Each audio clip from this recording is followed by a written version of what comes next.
La foto en la pared de mármol es de mi hija. Tiene su misma sonrisa torcida y la pequeña cicatriz en la ceja, pero ella debería ser un secreto en este mundo de cristal. A miles de kilómetros de nuestra miseria, no entiendo cómo su rostro llegó al piso 70 de la torre corporativa más exclusiva del país.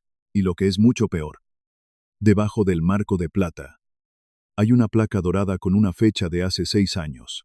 Ese fue el año en que mi esposa murió dándola a luz en una clínica pública de Iztapalapa, rodeada de paredes desconchadas y olor a cloro barato. Siento que el aire acondicionado del edificio me corta la respiración. El zumbido del elevador a mis espaldas parece el latido de un corazón mecánico. Un latido fuerte y constante.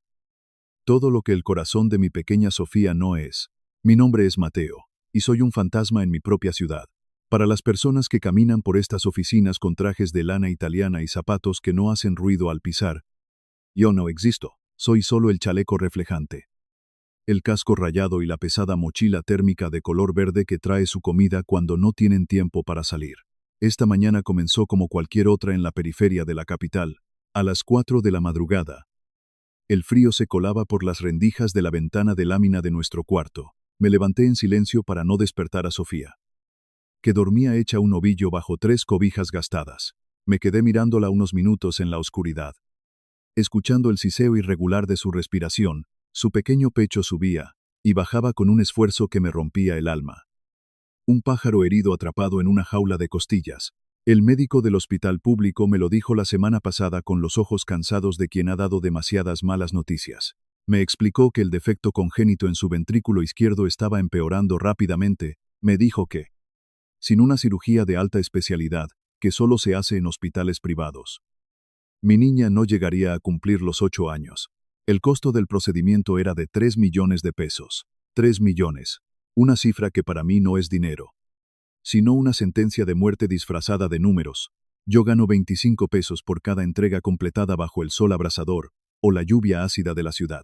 Trabajo 14 horas al día, esquivando microbuses y respirando el humo negro de los escapes en el periférico, solo para comprar las pastillas que mantienen su corazón latiendo una semana más. Pero hoy, la aplicación en mi teléfono celular brilló con un pedido especial. Una entrega directa desde un restaurante exclusivo hasta la cima de Santa Fe. La tarifa era inusualmente alta.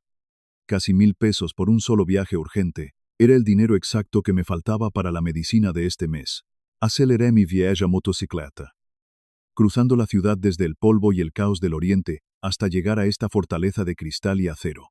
El corporativo del Grupo Garza se alza sobre la ciudad como una aguja brillante que perfora el cielo contaminado. Al entrar al vestíbulo, el contraste me golpeó como un balde de agua helada. Afuera dejé el ruido ensordecedor de los claxones y el calor sofocante del asfalto hirviendo. Adentro, todo era un silencio absoluto, purificado y frío, con olor a cera cara y flores blancas recién cortadas. Los guardias de seguridad me miraron con esa mezcla de desprecio y sospecha que ya conozco tan bien. Revisaron mi mochila 2 veces. Pasaron un detector de metales por mi cuerpo y me ordenaron usar el elevador de servicio en la parte trasera. Pero el elevador de servicio estaba en mantenimiento. Con un suspiro de frustración, el jefe de seguridad me empujó hacia el elevador de cristal reservado para los ejecutivos, murmurando que no tocara nada y me largara rápido. Presioné el botón del piso 70. Sintiendo cómo la presión me tapaba los oídos, mientras la cabina subía a una velocidad vertiginosa. Y ahora estoy aquí, de pie en la antesala de la oficina de la dirección general, la asistente. Una mujer con un traje impecable y una mirada de hielo.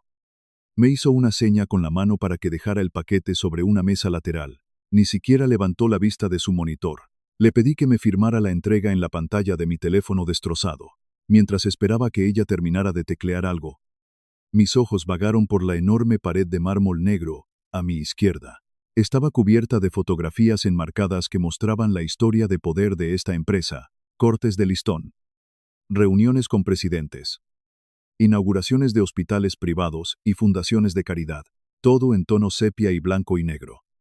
Un monumento a la riqueza infinita, pero justo en el centro, aislada de las demás, había una fotografía pequeña, a todo color.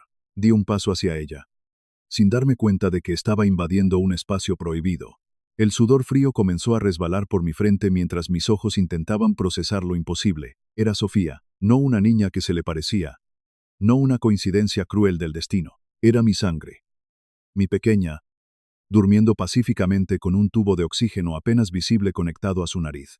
La cicatriz en su ceja derecha, la que se hizo al tropezar con una silla rota en nuestra cocina, estaba ahí, perfectamente nítida. El mundo entero comenzó a dar vueltas a mi alrededor, y el aire se volvió denso, como si estuviera respirando bajo el agua.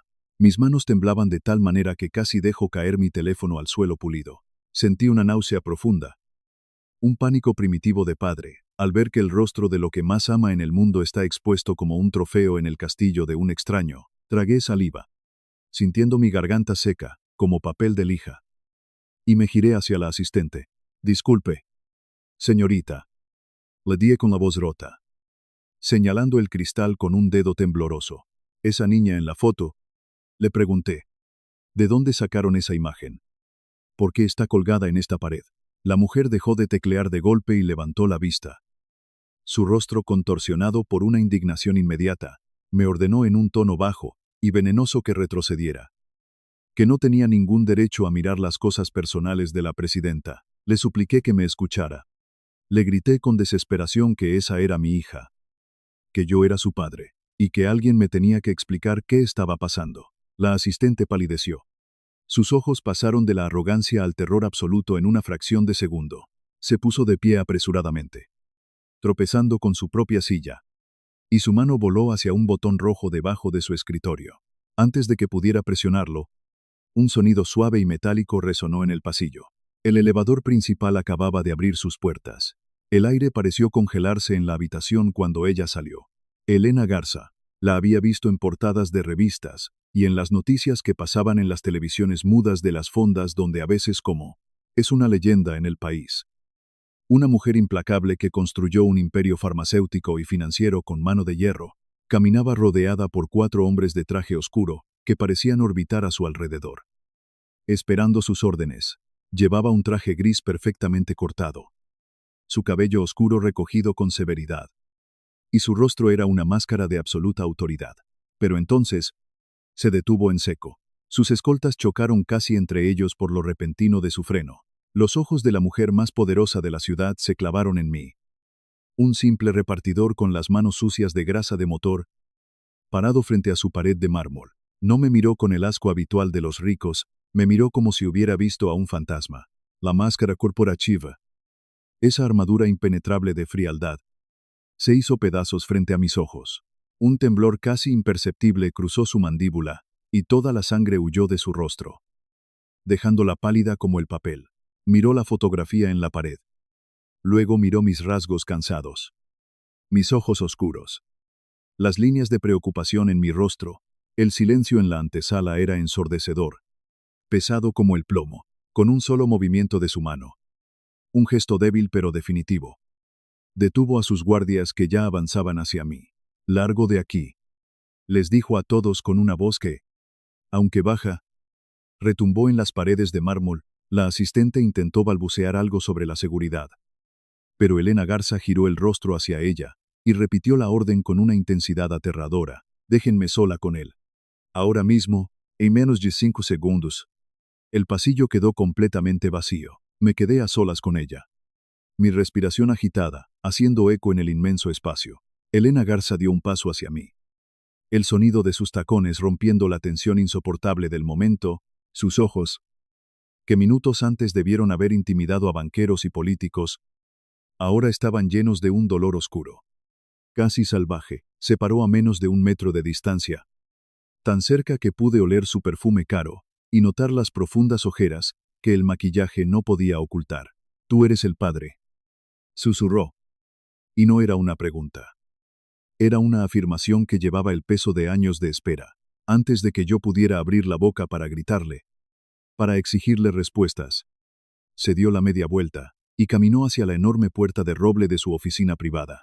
«Entra», me ordenó. La seguí como un animal llevado al matadero, mis pies pesando toneladas sobre la alfombra gruesa. En cuanto crucé el umbral, ella cerró la puerta, y el sonido de un pesado cerrojo electrónico hizo clic, encerrándonos en su santuario. La oficina era gigantesca. rodeada de ventanales que mostraban toda la ciudad cubierta por una espesa nube de contaminación. Caminó hacia su escritorio de caoba y se agachó frente a una caja fuerte empotrada en la pared.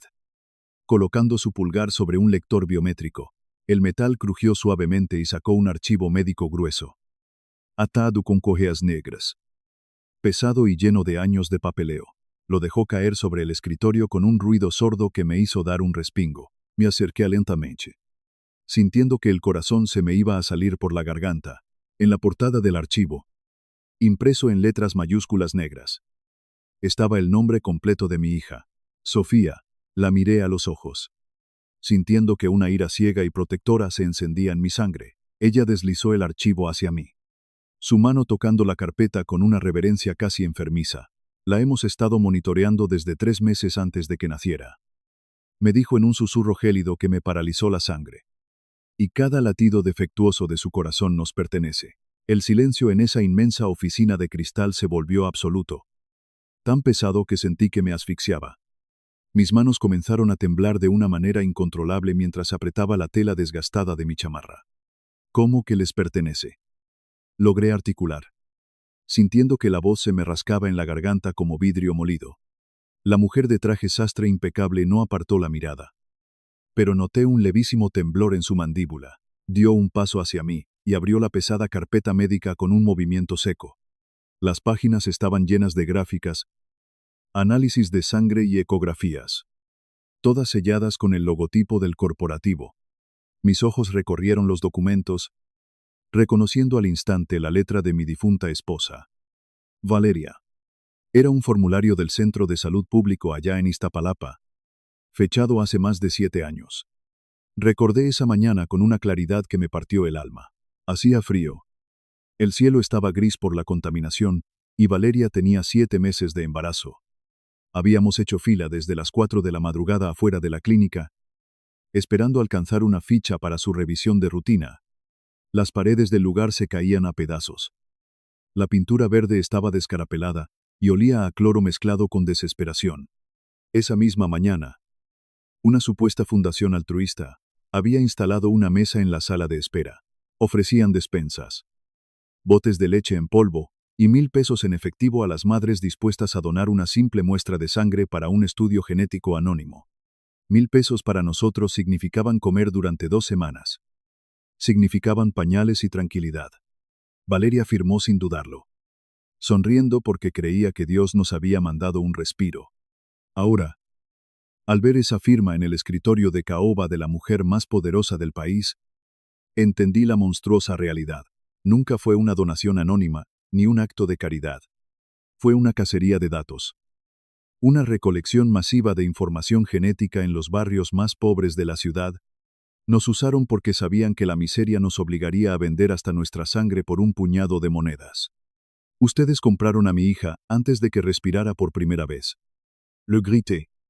Sintiendo que las lágrimas me quemaban los ojos, levanté el puño, dispuesto a destrozar el escritorio, dispuesto a cobrarme años de humillación y sufrimiento. Pero Elena Garza no retrocedió ni llamó a seguridad. En lugar de eso, la implacable directora ejecutiva se derrumbó lentamente en su silla de cuero. Su postura perfecta desapareció. Sus hombros cayeron, y el rostro de hielo se transformó en el de una mujer completamente derrotada. Llevó sus manos al rostro y soltó un sollozo tan profundo, tan desgarrador, que me dejó paralizado. No era el llanto de una multimillonaria siendo descubierta. Era el aullido de una madre que lleva años cargando un cadáver en el alma.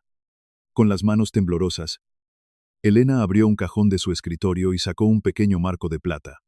Lo giró hacia mí, colocándolo justo al lado de la fotografía de mi pequeña Sofía.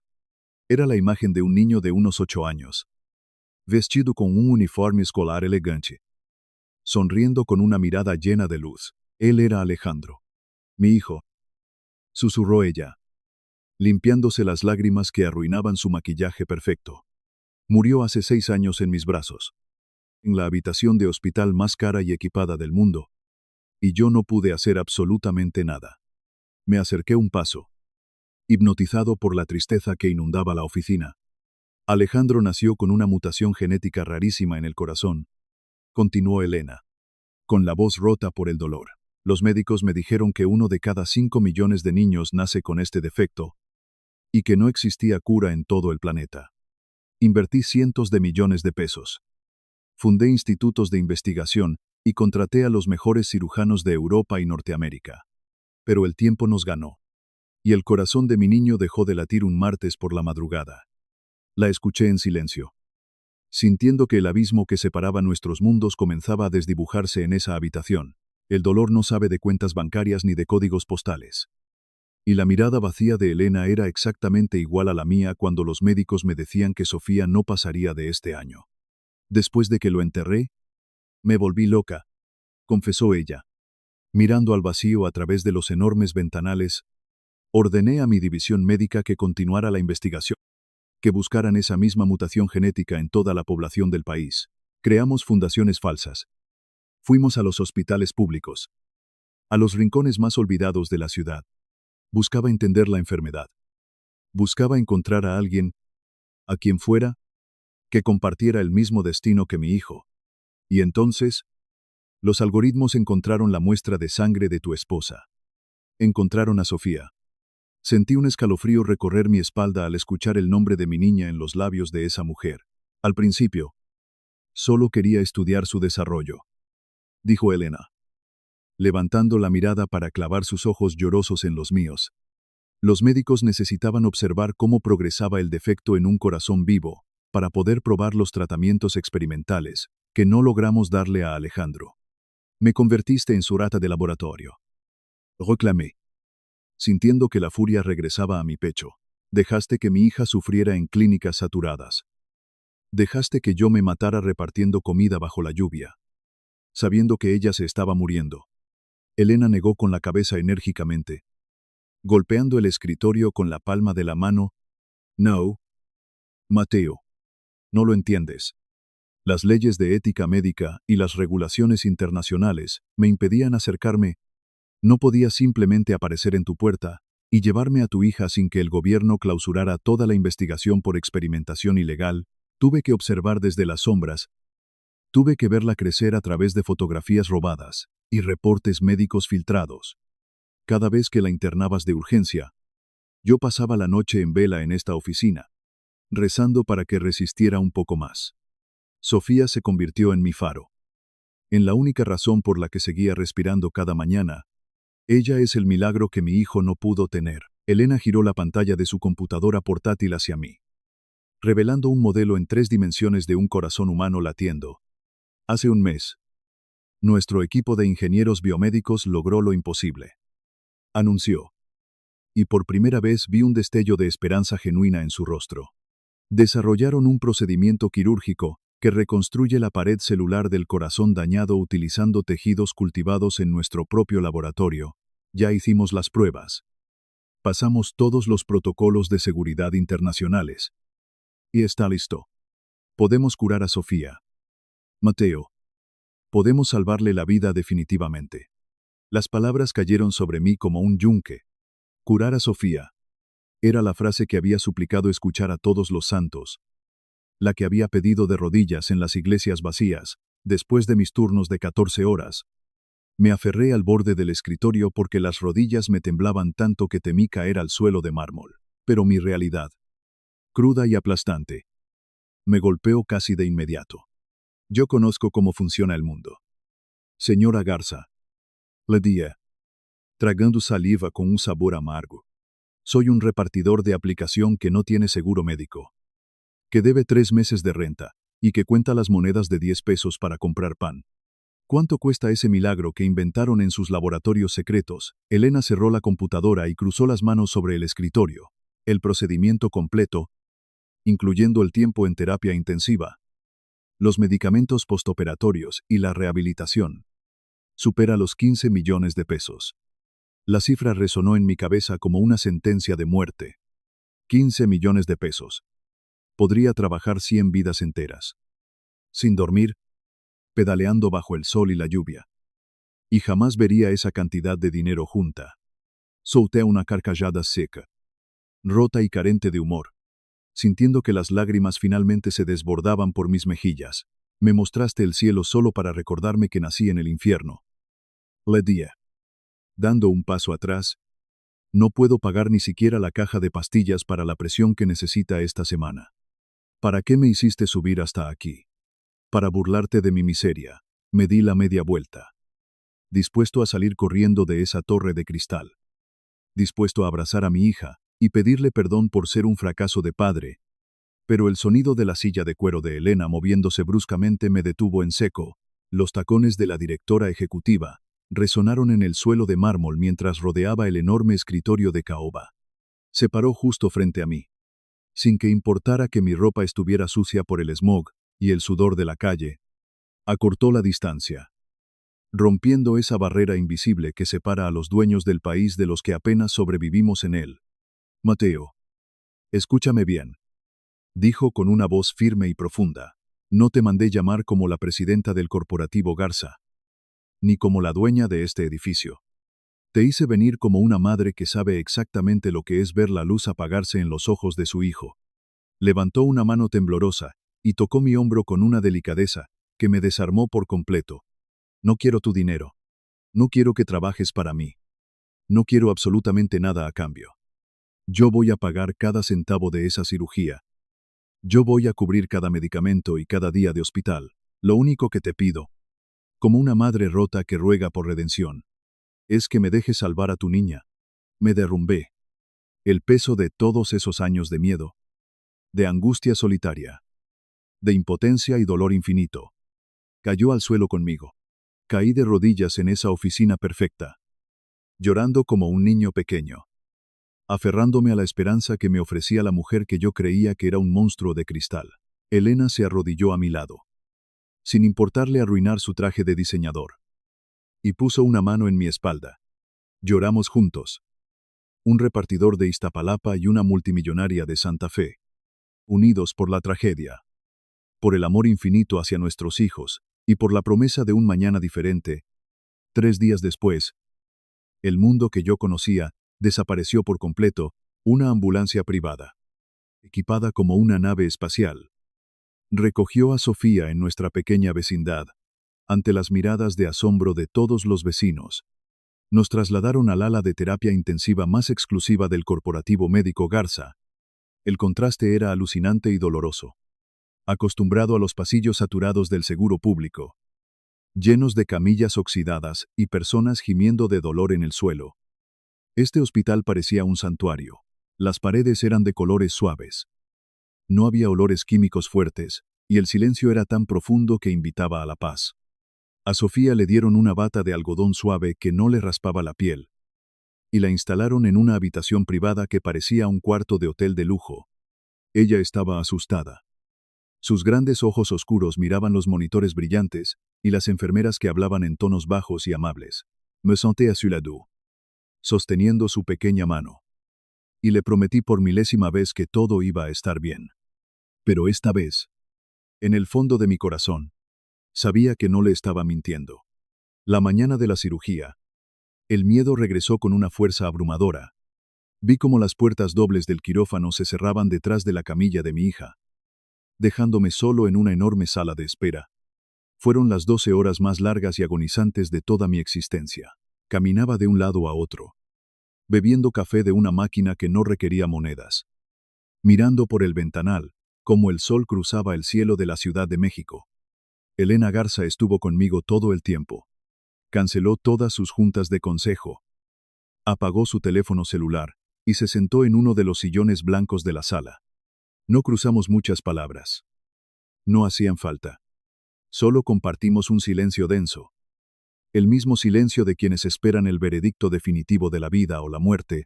Cuando el reloj marcaba casi la medianoche, las puertas del quirófano finalmente se abrieron. El cirujano en jefe, un hombre de cabello canoso y expresión cansada, se quitó el cubrebocas azul y caminó hacia nosotros. Me puse de pie de un salto, sintiendo que el corazón se me detenía. El doctor esbozó una sonrisa suave y asintió con la cabeza. La cirugía fue un éxito total. El corazón de Sofía está latiendo por sí mismo. Fuerte y sano, sentí que las rodillas me fallaban. Pero esta vez fue por un alivio tan inmenso que me dejó sin aire. Elena soltó un suspiro ahogado. tapándose la boca con ambas manos. Y por primera vez la vi sonreír con el alma completa.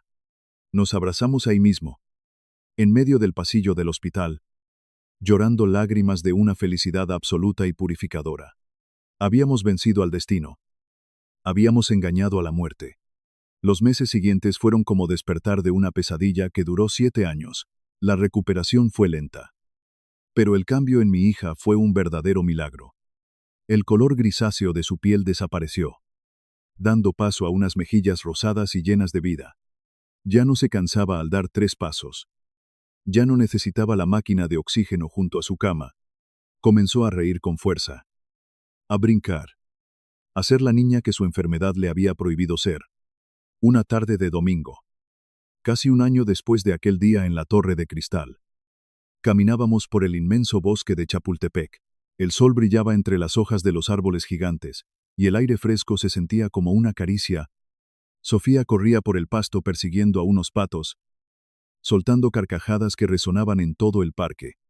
Yo la miraba desde una banca de madera, sintiendo una paz que jamás creí posible. A mi lado estaba sentada Elena, vistiendo ropa informal. Con unos lentes oscuros y una taza de café en las manos, se había vuelto una presencia constante en nuestras vidas. Una especie de tía protectora que nunca intentó robarme el lugar, pero que amaba a mi hija con devoción. Miró a Sofía correr hacia el lago y suspiró profundamente. «Ese corazón suena hermoso», dijo Elena, sin apartar la mirada de la niña. Sonreí, asintiendo lentamente mientras el viento frío del otoño nos soplaba en el rostro. Pensé en la fotografía enmarcada que había visto en su oficina. Esa imagen que me causó tanto terror, me di cuenta de que esa foto nunca fue un símbolo de vigilancia, ni un trofeo de la arrogancia de los ricos. Fue un puente construido con la sangre de 2 niños, cimentado en el dolor insoportable de 2 padres que vivían en universos opuestos. Ese dolor nos obligó a cruzar el abismo que dividía nuestra ciudad, obligándonos a encontrarnos en la mitad del camino. El corporativo Garza seguía siendo una fortaleza inalcanzable, y yo seguía siendo un hombre sencillo que vivía al sur de la ciudad. Pero aquí, bajo los árboles antiguos de Chapultepec, mirando a una niña sana que corría contra el viento, esas diferencias ya no existían. Sofía giró hacia nosotros, levantando las manos al cielo con una sonrisa brillante y libre. Y supe, en ese momento perfecto y eterno, que ambas almas, la de su hijo y la de mi esposa, finalmente podían descansar en paz.